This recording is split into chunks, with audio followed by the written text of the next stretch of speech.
Сондықтан пайғамбарымыз саллаллаху алейхи вассалам күніне кемінде 100 рет истигфар айтатын болған. Астағфируллах, астағфируллах, фақульту астағфиру раббакум. Сендер Раббыларынан кешірім сұраңдар.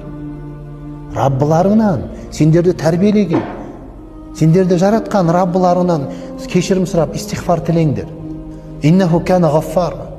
Себебі ол сендердің Раббыларың кешіре беруші. Жай ғана бір кешіріп қоюшы емес.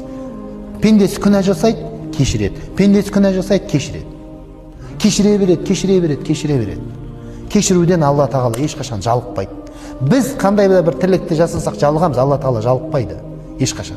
Сондықтан Алла Тағала әуәбиндер жақсы көреді. Әуәбин дегендер күнә жасап қойып қайттан әуәбин деп.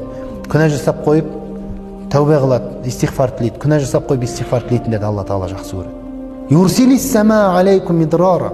Егер сендер Алла Тағаладан кешірім сұрайтын болсаңдар, истигфар айтатын болсаңдар, үнемі истигфармен жүретін болсаңдар, Алла Тағала сендерге аспаннан жауын жаудыртады дейді. Жаңбыр жаудыртады сендерге.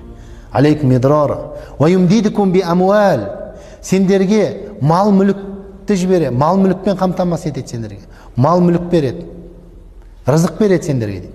Ва банин. Бала шаға береді сендерге дейді. Рызыққа жетудің жолдарының бірі истигфар.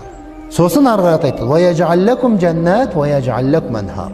Және сендерге бау бақшаны береді, жәннатты береді деп отыр. Бұл дүниеде, ақиретте. Және өзендерді береді деп отыр. Истигфар. Бұл рызыққа жетудің негізгі жолдарының бірі. Біз әрдайым истигфармен жүреміз. Пайғамбарымыз саллаллаху алейхи ва саллям бір хадисінде айтады. Адам баласы өзінің жасаған күнәсімен өзінің рызқын кеседі дейді.